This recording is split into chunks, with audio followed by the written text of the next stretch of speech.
Assalomu alaykum. Xabarlar.uz kanali o'z ishini boshladi. Agar kanalda birinchi bo'lsangiz, like bosib, obuna bo'lishni unutmang. Bugun dasturimizda 2020-yilda eng ko'p boylik orttirgan Rossiya milliarderlari aniqlandi. Alisher Usmonov nechinchi o'rinda? Yana bir shedevr. Shuhrat Abdurahmonov Mirziyoyev bilan muloqotda 10 daqiqa ichida 81 marta muhtaram prezident so'zini ishlatdi. So'nggi nuqta. Botir Qodirov Sherali Jo'rayevni o'g'li ekanligiga oydinlik kiritildi. Qirg'izistonlik bola Putindan nima so'ragan edi? Unga darhol Putindan sovg'a keldi. Ozodbek Nazarbekov Anvar Sobirovni ko'krak nishoni bilan taqdirladi. Shavkat Mirziyoyev davlat byudjeti to'g'risidagi muhim qonunni imzoladi. Hamdam Sobirov qornim och holda konsert berardim. Endi esa batafsil. Shuhrat Abdurahmonov Mirziyoyev bilan muloqotda 81 marta muhtaram prezident dedi. Andijon viloyati hokimi Shuhrat Abdurahmonov O'zbekiston prezidenti Shavkat Mirziyoyevga 81 marta muhtaram prezident dedi. Bu haqda Gazeta.uz nashri xabar qildi. Manbaning xabar berishicha, Mirziyoyev yoshlar forumida ishtirok etib, yoshlar oldida turgan muammolar va ularni yechish yo'llari haqida gapirib o'tdi. O'sha tadbirda prezident ayrim viloyat hokimlari bilan video aloqa orqali muloqot qilgan. Hokimlar o'z navbatida o'z hududlarida amalga oshirgan ishlari yuzasidan hisobot berdi. Andijon viloyati hokimi prezident bilan muloqot davomida yoshlar bilan ishlash, ularning bandligini ta'minlash va ularning muammolarini hal qilish borasida qilinayotgan ishlar xususida gapirib o'tdi. Viloyat hokimi o'z nutqi davomida juda ko'p marta muhtaram prezident iborasini ishlatgan. Gazeta.uz muxbirining hisob-kitobiga ko'ra, hokim prezident bilan muloqot davomida 10 daqiqa 21 soniya gapirgan va shu vaqt ichida viloyat rahbari 81 marta yoki har 7,6 soniyada bir marta ushbu iborani ishlatgan. Shundan so'ng Farg'ona viloyati hokimi Xayrulla Bozorov so'zga chiqqan. U 12 daqiqa 35 soniya davomida 22 marta muhtaram prezident so'zini ishlatgan. So'nggi nuqta. Botir Qodirov Sherali Jo'rayevni o'g'li ekanligiga oydinlik kiritildi. Botir Qodirov Sheraliyevich madaniyat va san'at fidokori ko'krak nishoni bilan taqdirlandi. Juda ko'pchilik ilk bor Botir Qodirovni Sheraliyevich otchesvasida ko'rayotgan bo'lsa kerak. Ushbu guvohnoma juda ko'p shubha va tortishuvlarga ham aniqlik kiritib berdi menimcha.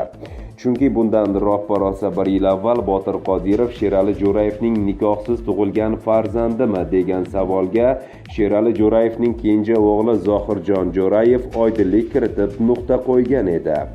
Bu bo'xton. Har safar shu haqda eshitganimizda biz oilamiz bilan kulib qo'ya qolamiz.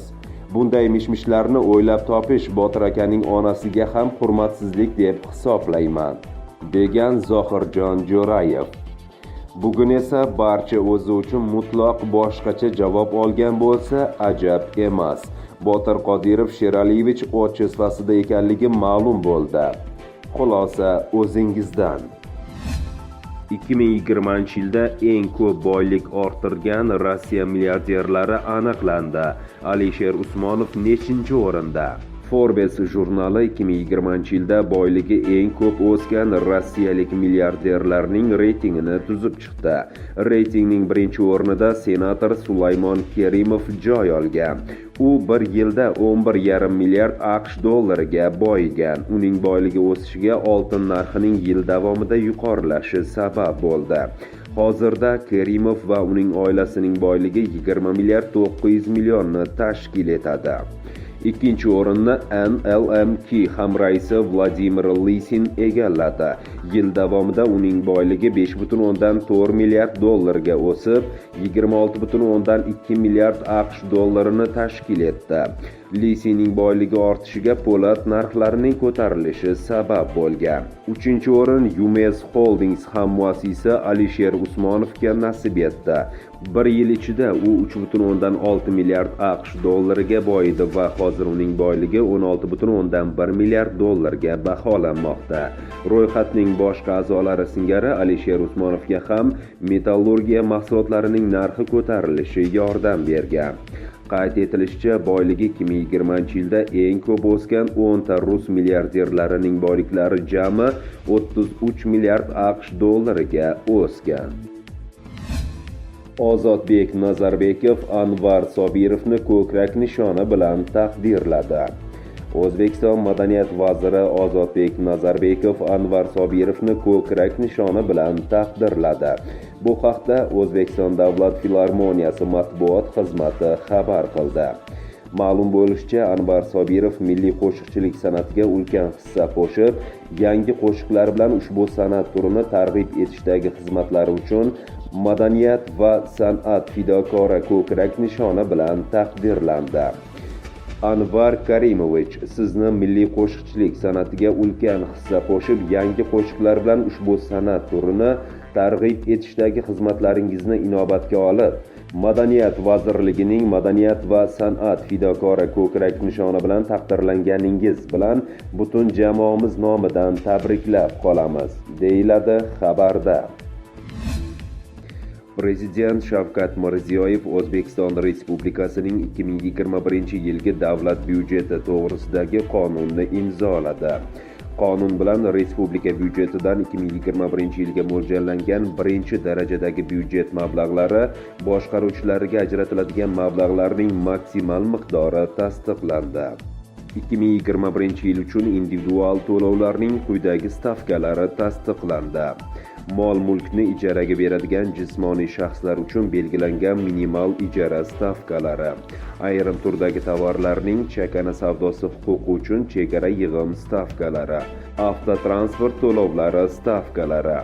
Prezident imzolagan ushbu qonun 2021-yil 1-yanvardan kuchga kiradi. Hamdam Sobirov: qornim och holda konsert berardim. Mango guruhining a'zosi, xonanda va bastakor Hamdam Sobirov Daryo internet nashri uchun eksklyuziv intervyu berdi. Suhbat davomida Hamdam Sobirov Mango guruhida mashhurlikka erishgan davrida oilasiga moddiy yordam bera olmagani, konsert dasturlarida qorni och holatda qo'shiq aytgani haqida so'zlab berdi. Onam Mangoda chiqqanimni televizorda ko'rganlar, juda xursand ham bo'lgan edilar. Lekin mening Mangoda chiqishim hayotimizga hech qanday o'zgartirish olib kela olmagan. Iqtisodiy jihatdan oilamiz qiyin vaziyatga tushib qolganda men olib chiqib keta olmaganman. Masalan, shunday vaziyatlar bo'lib qolganki, hatto oilamga kerak bo'lganida 100 ming so'm ham topib bera olmadim. Lekin o'sha payt Mango guruhida qo'shiq aytardim. Hamma taniydi, men bilan muxlislar rasmga tushadi. Tasavvur qiling, konsertda hamma men bilan rasmga tushyapti. Menga sen zo'rsanda, hech kimni pisand qilmaysan deyishyapti. Lekin ishonasizmi, o'sha vaqtda cho'ntagimda bir tiyin pulim yo'q, qornim och edi.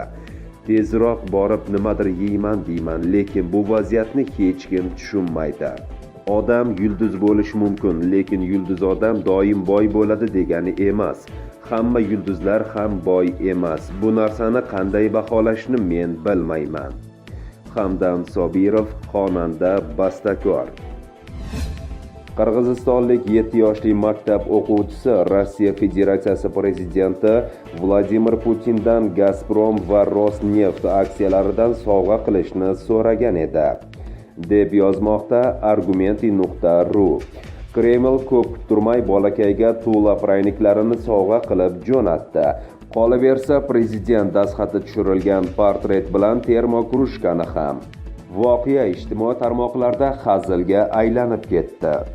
Maktab o'quvchisiga praynik, qolgan xalqqa esa, xullas, rus xalq maqoli yangicha talqinda. Runetkadagi ko'pchilik qaror to'g'riligiga pisanda qilgan, bola boshidan tilanib o'rganmasin, qolaversa o'zga mamlakat fuqarosi ekan. Neft va gaz esa konstitutsiyada yozib qo'yilganidek har bir reklamada bot-bot takrorlanganidek rus xalqining mulkidir, deb yozmoqda xabar.uz.